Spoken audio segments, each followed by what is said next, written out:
I grew up to study the brain because I have a brother who has been diagnosed with a brain disorder, schizophrenia. And as a sister, and later as a scientist, I wanted to understand why is it that I can take my dreams, I can connect them to my reality, and I can make my dreams come true.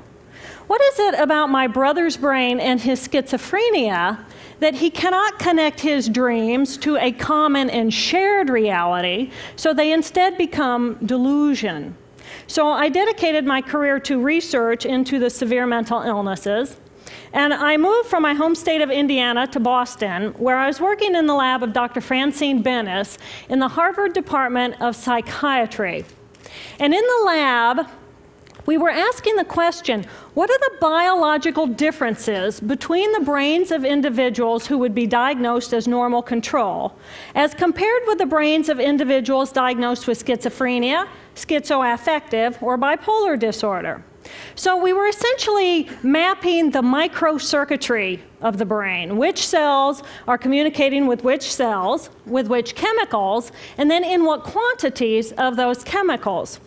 So there was a lot of meaning in my life because I was performing this type of research during the day. But then in the evenings and on the weekends, I traveled as an advocate for NAMI, the National Alliance on Mental Illness. But on the morning of December 10, 1996, I woke up to discover that I had a brain disorder of my own. A blood vessel exploded in the left half of my brain. And in the course of 4 hours, I watched my brain completely deteriorate in its ability to process all information. On the morning of the hemorrhage, I could not walk, talk, read, write, or recall any of my life. I essentially became an infant in a woman's body. If you've ever seen a human brain, it's obvious that the two hemispheres are completely separate from one another. And I have brought for you a real human brain. Yes. Thank you.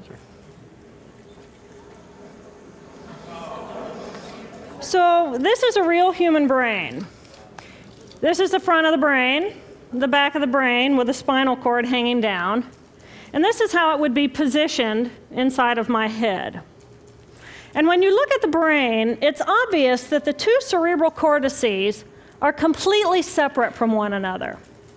For those of you who understand computers, our right hemisphere functions like a parallel processor, while our left hemisphere functions like a serial processor.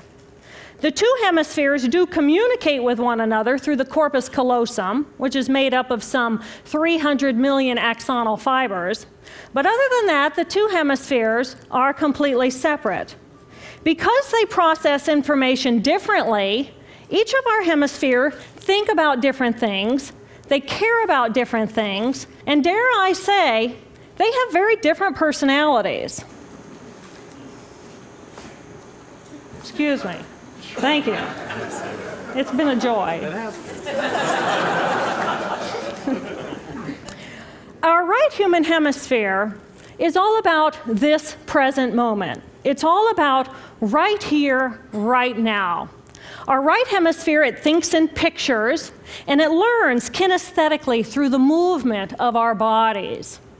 Information in the form of energy streams in simultaneously through all of our sensory systems, and then it explodes into this enormous collage of what this present moment looks like, what this present moment smells like and tastes like, what it feels like, and what it sounds like. I am an energy being connected to the energy all around me through the consciousness of my right hemisphere. We are energy beings connected to one another through the consciousness of our right hemispheres as one human family. And right here, right now, we are brothers and sisters on this planet, here to make the world a better place. And in this moment, we are perfect, we are whole, and we are beautiful. My left hemisphere, our left hemisphere, is a very different place. Our left hemisphere thinks linearly and methodically. Our left hemisphere is all about the past, and it's all about the future. Our left hemisphere is designed to take that enormous collage of the present moment and start picking out details, and more details about those details. It then categorizes and organizes all that information, associates it with everything in the past we've ever learned, and projects into the future all of our possibilities. And our left hemisphere thinks in language. It's that ongoing brain chatter that connects me and my internal world to my external world. It's that little voice that says to me, hey, you got to remember to pick up bananas on your way home. I need them in the morning. It's that calculating intelligence that reminds me when I have to do my laundry. But perhaps most important, it's that little voice that says to me, I am. I am.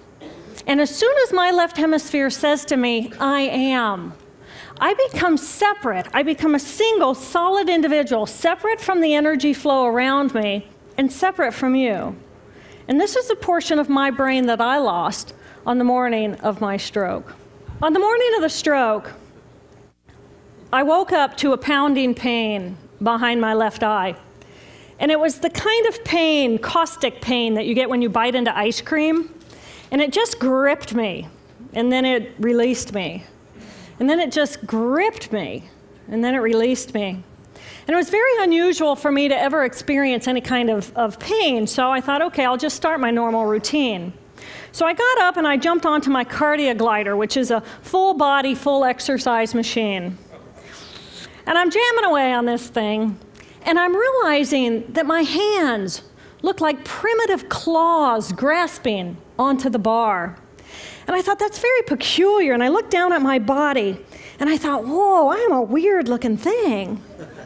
And it was as though my consciousness had shifted away from my normal perception of reality, where I'm the person on the machine having the experience, to some esoteric space where I'm witnessing myself having this experience. And it was all very peculiar, and my headache was just getting worse, so I get off the machine, and I'm walking across my living room floor, and I realize that everything inside of my body has slowed way down.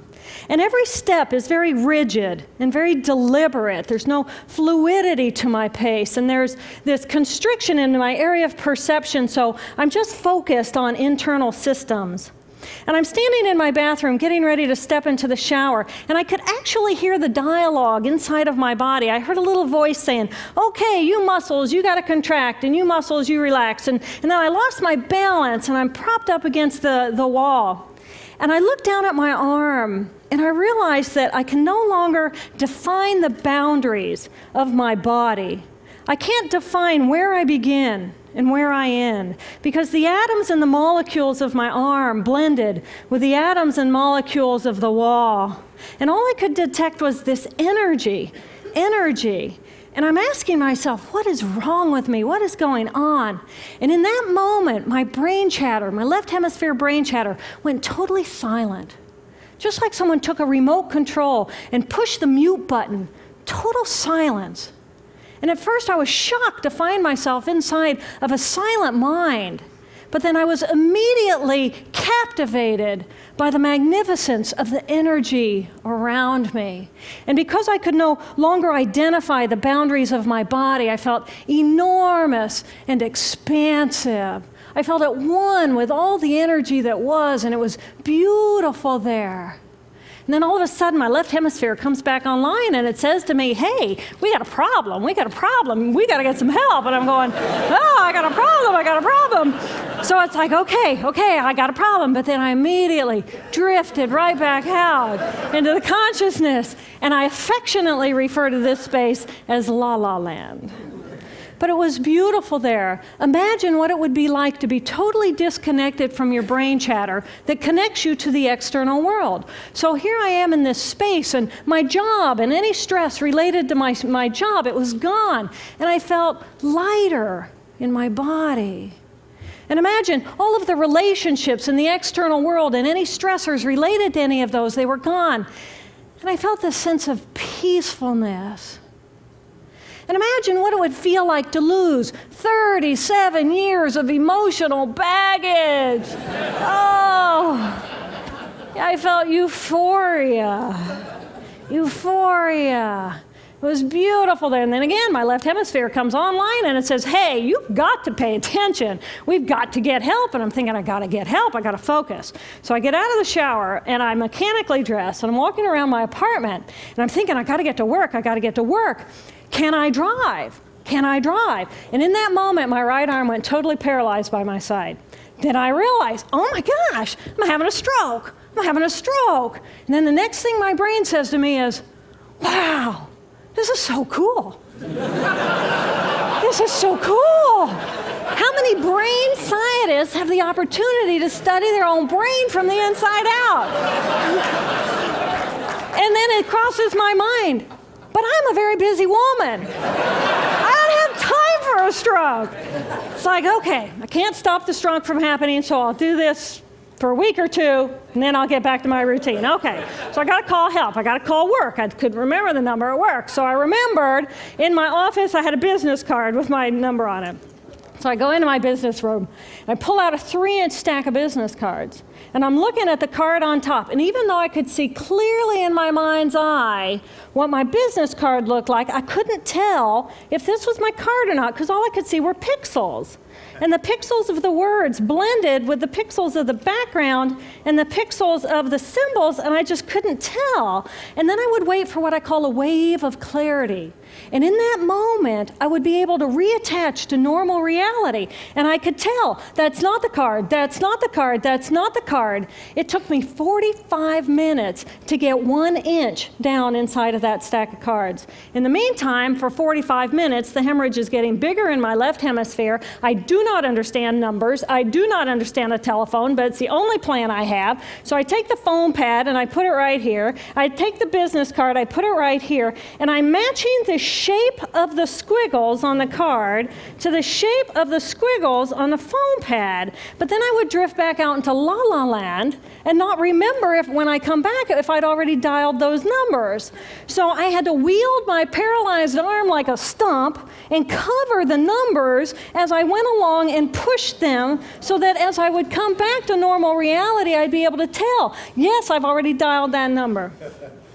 Eventually, the whole number gets dialed, and I'm listening to the phone, and my colleague picks up the phone, and he says to me, and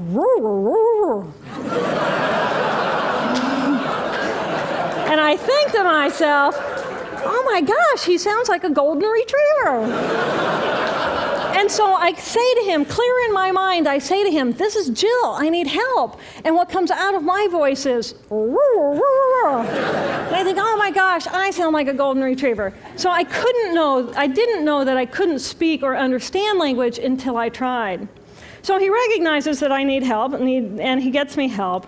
And a little while later, I'm riding in an ambulance from one hospital across Boston to Mass General Hospital. And I curl up into a little fetal ball. And just like a balloon with the last bit of air just right out of the balloon, I just felt my energy lift and I felt my spirit surrender. And in that moment, I knew that I was no longer the choreographer of my life. And either the doctors rescue my body and give me a second chance at life, or this was perhaps my moment of transition. When I woke later that afternoon, I was shocked to discover that I was still alive. When I felt my spirit surrender, I said goodbye to my life, and my mind was now suspended between two very opposite planes of reality. Stimulation coming in through my sensory systems felt like pure pain. Light burned my brain like wildfire, and sounds were so loud and chaotic that I could not pick a voice out from the background noise, and I just wanted to escape. Because I could not identify the position of my body in space, I felt enormous and expansive, like a genie just liberated from her bottle. And my spirit soared free like a great whale gliding through a sea of silent euphoria. nirvana. I found nirvana. And I remember thinking there's no way I would ever be able to squeeze the enormousness of myself back inside this tiny little body. But then I realized, but I'm still alive. I'm still alive, and I have found nirvana. And if I have found nirvana and I'm still alive, then everyone who is alive can find nirvana. And I pictured a world filled with beautiful, peaceful, compassionate, loving people who knew that they could come to this space at any time and that they could purposely choose to step to the right of their left hemispheres and find this peace. And then I realized what a tremendous gift this experience could be. What a stroke of insight this could be to how we live our lives. And it motivated me to recover. 2.5 weeks after the hemorrhage, the surgeons went in and they removed a blood clot the size of a golf ball that was pushing on my language centers. Here I am with my mama, who's a true angel in my life. It took me 8 years to completely recover. So, who are we? We are the life force power of the universe with manual dexterity and 2 cognitive minds. And we have the power to choose moment by moment who and how we want to be in the world. Right here, right now, I can step into the consciousness of my right hemisphere where I am the life force power of the universe. I am the life force power of the 50 trillion beautiful molecular geniuses that make up my form, at one with all that is. Or I can choose to step into the consciousness of my left hemisphere, where I become a single individual, a solid, separate from the flow, separate from you. I am Dr. JillBolteTaylor, intellectual, neuroanatomist. These are the we inside of me. Which would you choose? Which do you choose? And when? I believe that the more time we spend choosing to run the deep inner peace circuitry of our right hemispheres, the more peace we will project into the world, and the more peaceful our planet will be. And I thought that was an idea worth spreading. Thank you.